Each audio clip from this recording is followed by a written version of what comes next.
Hello, and welcome to Andrew Broussard Watercolors. Today, we're going to do a fast and loose tonalist watercolor landscape painting using a single tube.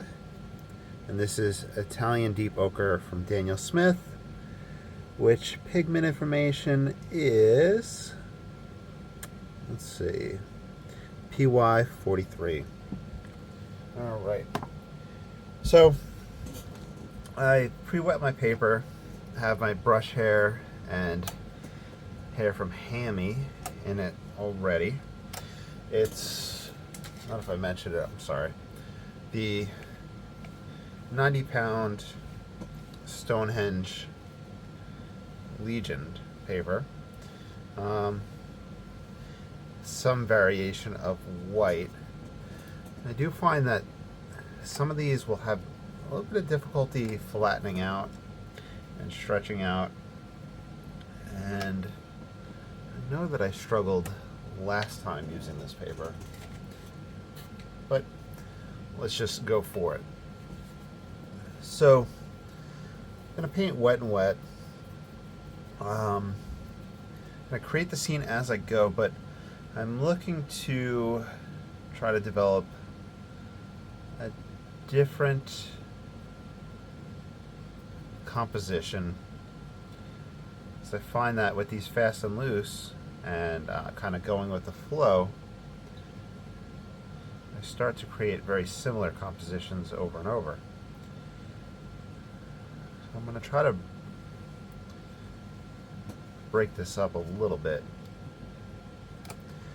And I'll have the paper towel and the hake, just wipe back and forth. Now, you're welcome to follow along, and as always, you're welcome to sign your own name and sell anything that you do whenever you follow along anything on this channel. I want you guys to have fun and have money for art supplies. If you'd like to support this channel, I have the Patreon linked down below, and I have the Etsy channel, the Etsy page, if there's anything that you would like to purchase. I'm going to pause the camera real quick to try to stretch this paper a little bit more. Alright, that should be somewhat better. What I did was literally just open the binder clip, grab the paper, and pull whatever I could. But I'll probably have to flatten throughout. I think that there's various methods of flattening paper. One is wetting the back of the paper itself, and I think painting on a non-absorbent surface, so like if you had plexiglass, and that would help it lay flat.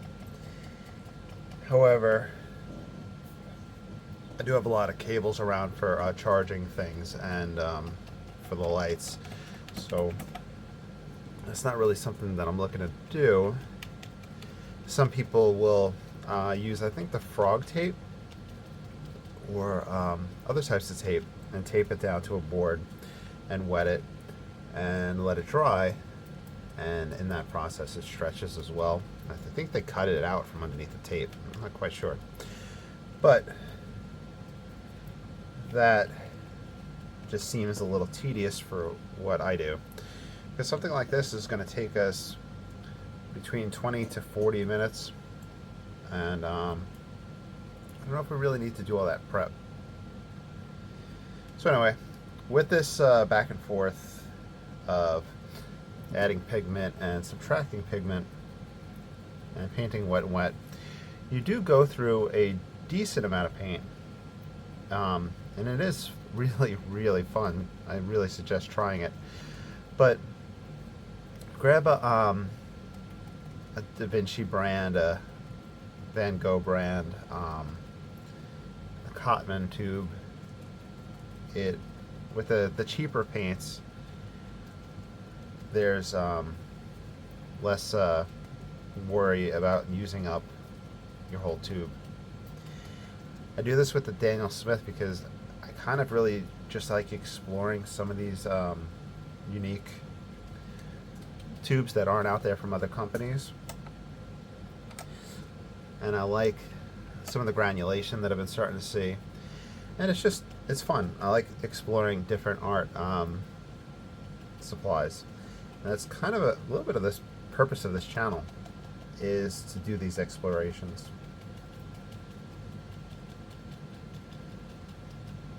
And the thing that's surprising me about this, with the Italian deep ochre, I think I anticipated, at least from the tube itself, that we would have more of a redder push to it.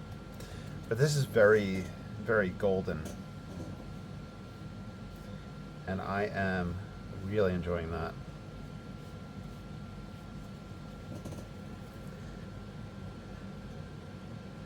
I'm gonna lift up with the paper towel right about here.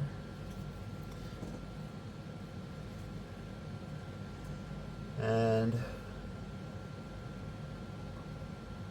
when I do this, when you're doing any type of paper towels, marks, you want to make sure that you're not stamping the same shape over and over again.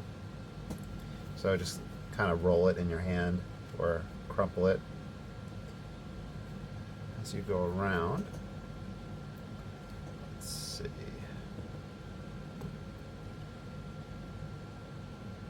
Okay.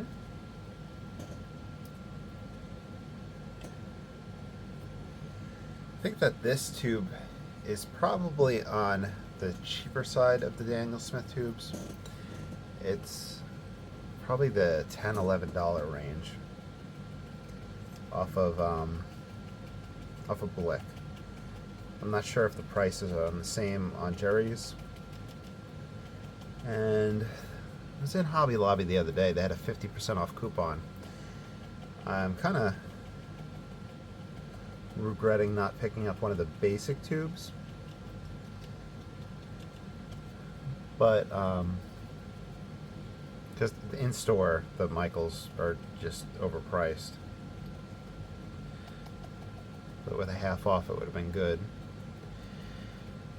I'm gonna trail back more.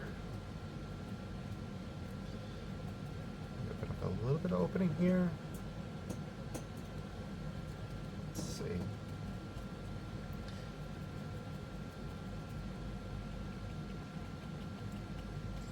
Okay. So yesterday, I played with the raw umber violet, and that video is up on YouTube. I have done one with the tiger's eye, and that one's up. I'd say this is more kind of saturated than the tiger's eye, which was on the really weaker side of things. It really gave a very interesting effect with how kind of light it was tonally. The raw umber violet was really awesome. I was looking at a picture of the one I did yesterday, and I was like, you know what, that's really fantastic. Sorry, I'm just kind of blabbing. I just took a nap after work. Anyway, so this one is kind of lying between the two of those in terms of, I guess, saturation. Unfortunately, I don't use the academic vocabulary in arts that often. I don't really get a chance to. I really need to incorporate that more in the painting videos. So let me know down below. Do you want me to start using that type of terminology more? Or would that potentially cause some confusion?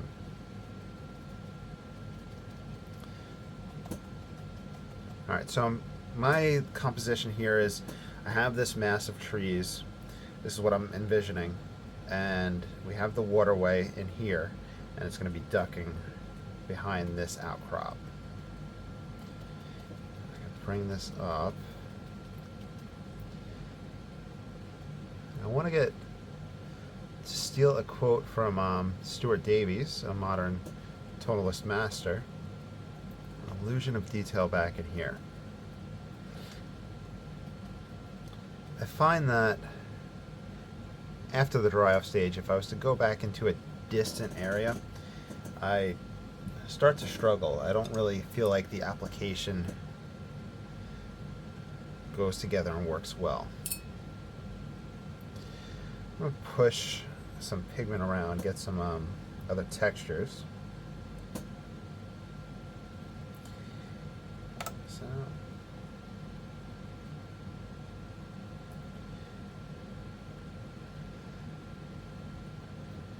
I think right in here I could force a little S-shaped curve. Let's pull that out. We come around. You start seeing a little bit more of the water here.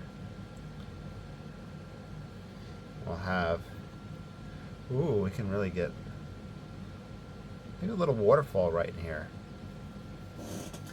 I don't usually use that kind of element motif idea in a painting. I did use them some in the Chinese brush painting when I first started out, so they would show up quite a bit in the landscape painting. But it just seems like it's naturally lending towards that. Also, because of the height here of this mark, I don't think linear perspective-wise it would have looked that well if it was just water coming. Keep that in mind.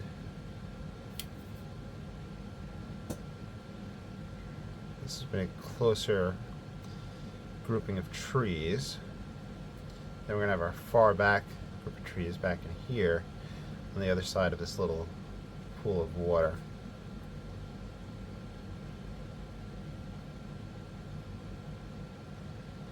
Okay. Flatten that out.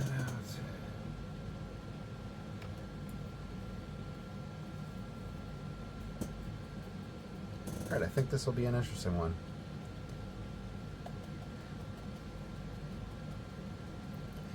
So,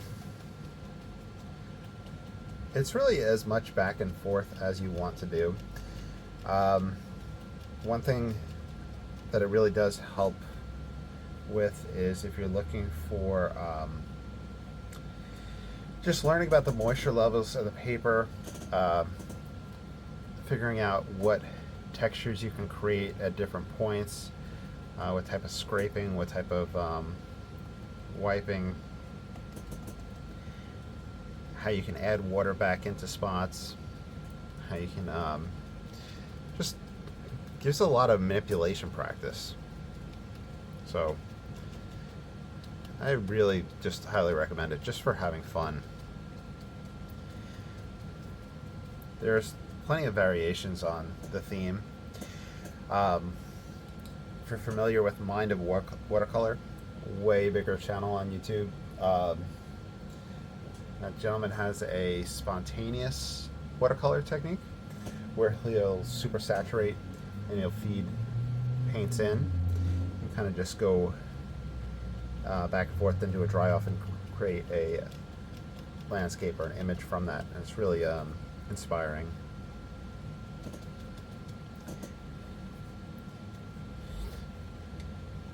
Speaking of controlling the water, so today's Monday evening, and Saturday and Sunday there's the Omelet Festival, and I like to set up and do demos. One year I demoed oils, and I was asking my coworker today, my inclusion teacher, what she thought I should do for this market, for this festival, Omelet Festival. And she was saying watercolor. And having not painted outdoors that much, and I've talked in the past about how very quickly stuff dries, watercolor-wise, in Louisiana, out and about, I'm kind of curious about that, and I'm kind of a little nervous if I was to just dive in and try that at a festival. And I think I might do it. I think I might put a little poll on Facebook just for my friends and local people what they would like to see.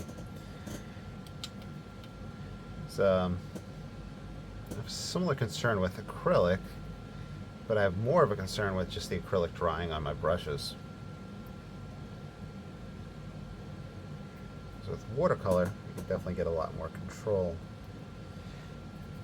Might have to just figure out an aqueous medium.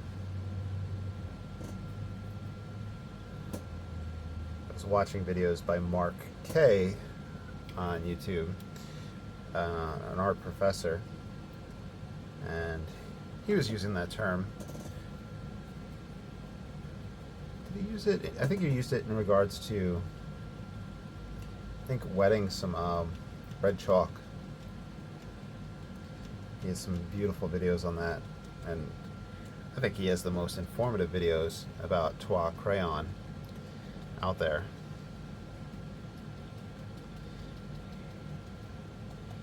So I'm looking to see how I can kind of build up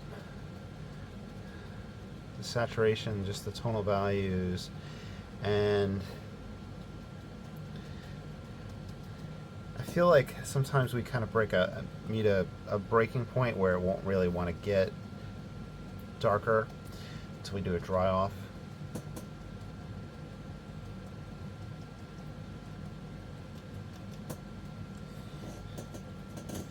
But there's just so much different texture here.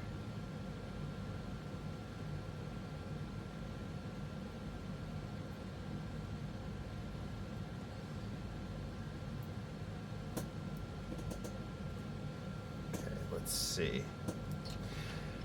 So with the scraping tools, I mentioned this in the past, is if you use a sharper edge, you can damage the paper more and potentially get backfills, and usually those are going to dry darker in tonal value than everything around it. So when you're playing with the one value, it does give you the one tube, the one pigment. You get the opportunity to get those darker values. Just kind of playing around a little bit. And if you use a rounded edge, like a fingernail, you can see how that really created a more wider scrape, and that has the potential to leave the white right there. You can use the rounded edge of a credit card,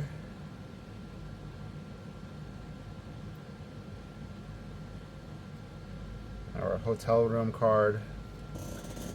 Let's pull out the white for the waterfall.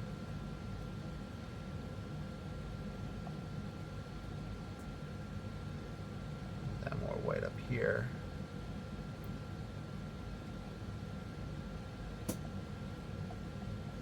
There we go. Just doing vertical strokes that really emphasize that it's coming down, and then horizontal.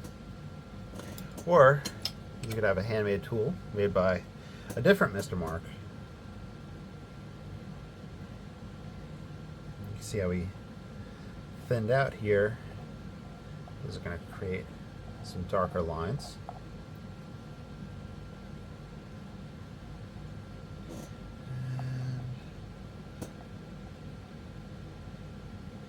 And have a little interest in here. Use the back of the fingernail.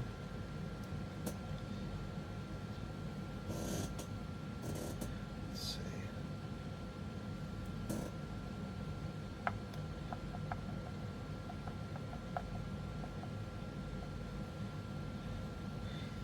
I am almost thinking that it's time for a dry off. We can see what type of tonal shift takes place. And then from there, I'm just adding some texture while I'm just blabbing. And then from there, you can create some just darker elements. So let's see how things. Oh wow, it looks really orange, just straight orange through the. Sorry, through the camera. Let's pause this. All right, so the first dry off. When I looked through the phone that I'm filming with, it is kind of orangey, less now than it was when it was wet, so hopefully you were able to get a good view of what was going on at the beginning. It pushed a little browner in some areas, and it almost has like a sand quality to it. It's very nice glow. I'm enjoying it so far. Let's see how we can kind of push this and build this up. I have the number 1 rigger. Let me see if I can grab my number 4. I think we're going to put some tree elements in there.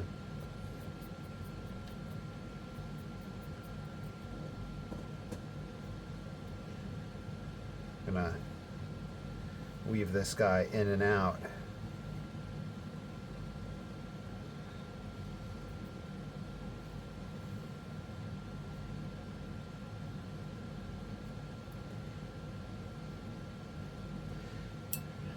And let's see.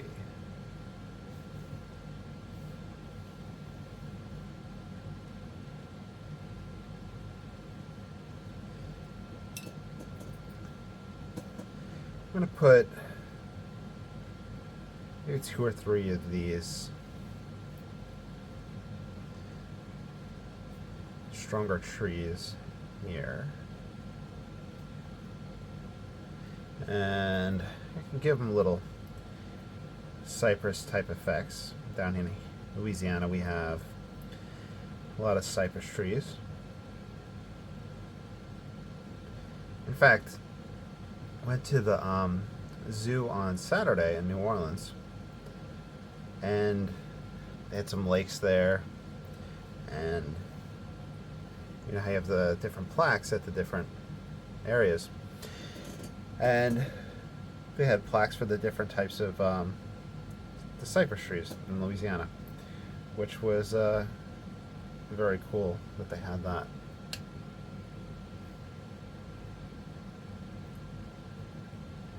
And also wanted to mention, with the change in weather that's taking place down here, we're going to get down to the 40s tonight.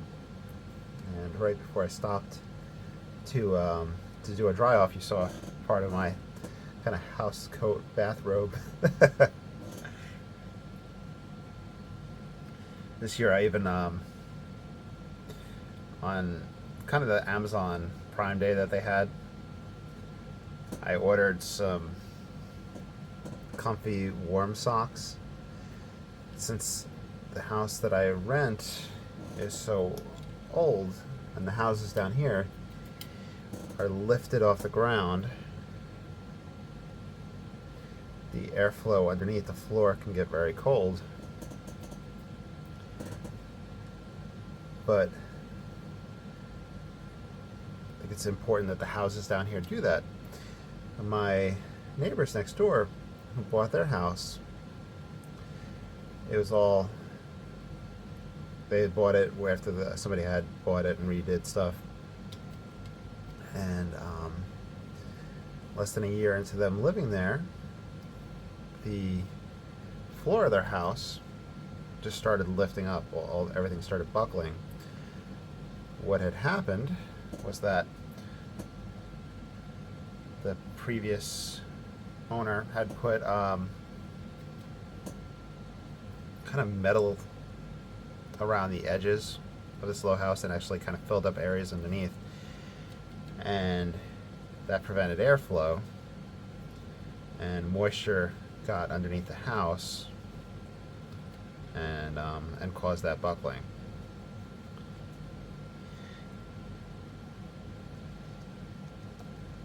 So that was interesting. And their father was very good with woodworking, and I went over there and with them we cut up the floor, cut down the boards, put some stuff down, and learn some of that. So that was interesting. Obviously, it sucked very much for them that had happened, but it was interesting learning some of that carpentry.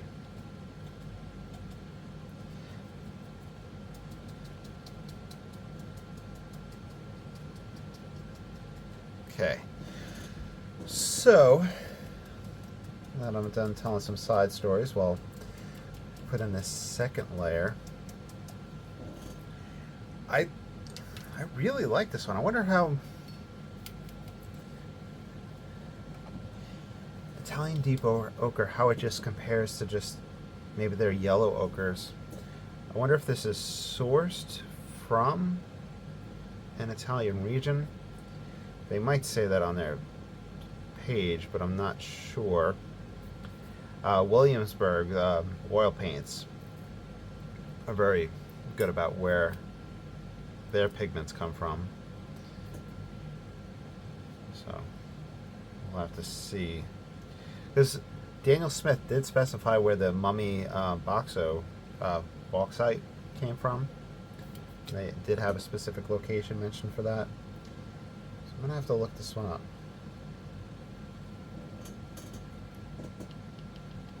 I really like this. It just has just a nice glow and effect to it. I'm not affiliated with them in any way. I mean, they've never sent me anything. I'm sure I don't know if they never will. I mean, I'm not the watercolorist that paints and techniques that kind of really incorporates their pigments. We're painting fast and loose. But I don't know, I'm really enjoying this one. Really digging it. But I think that it deserves a dry off and then a second application in the dry off phase, just to see how far we can really push these darks. Alright, a little tacky and dampened spots, but not too bad. Do one more layer.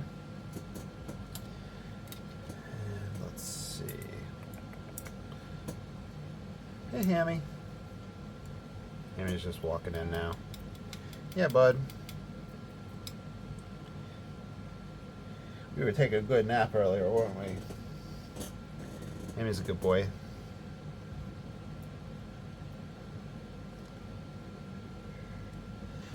One thing that's really exciting about Hammy is that he's starting to become an under the blanket cat, where if you have cats, you know that there's some cats that like to crawl underneath the blanket with you, and he'll sleep and lay on the bed with us, but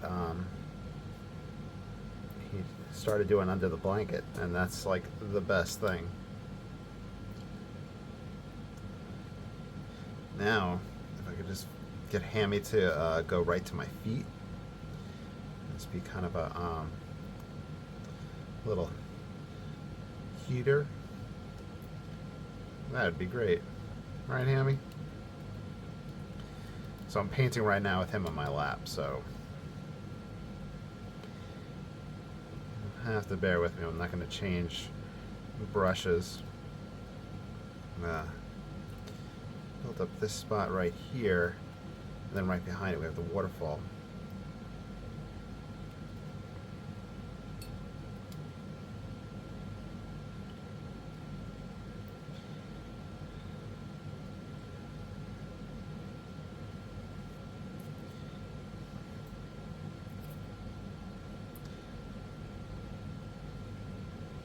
So, bud, now you want to get up?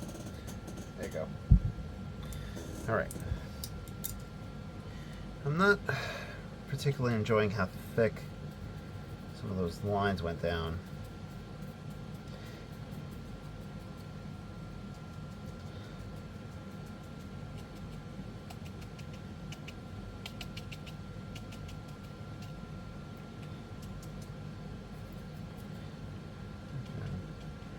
emphasize the underside of some of these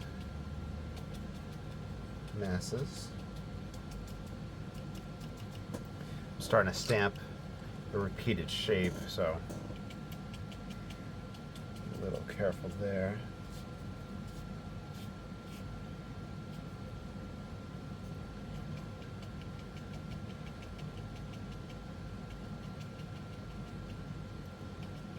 Just a little bit. I'm not trying to go dark. Coming out.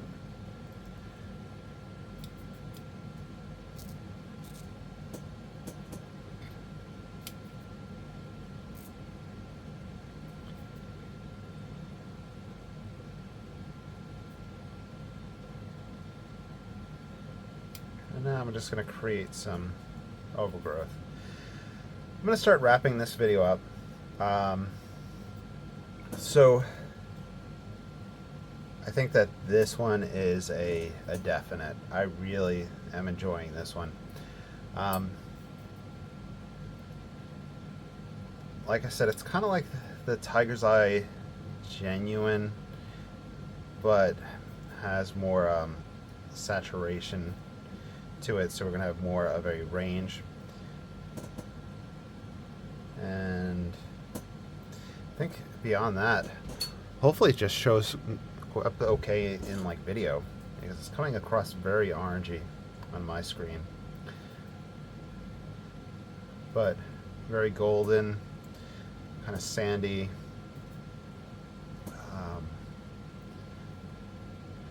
I'd imagine if you were to use it in a palette, amongst other things, you can use it for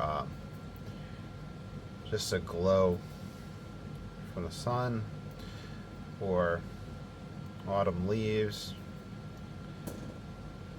or maybe some wheat grass. I can see a lot of potential applications for it. But from just a tonalist, a mood standpoint, you can definitely get a feel for the time of day, the time of the year. In fact, if we're to, I wonder how this would be. I know this sounds weird mentioning gouache with this one, but if you had like a really white source, how that would affect the glow. Something to think about. And on that note, I'm just going to end this here. I hope you enjoyed. Obviously, please like, subscribe, follow, and let me know down below what you think, and if there's anything you would like to see. Have a great day. Take care. Bye.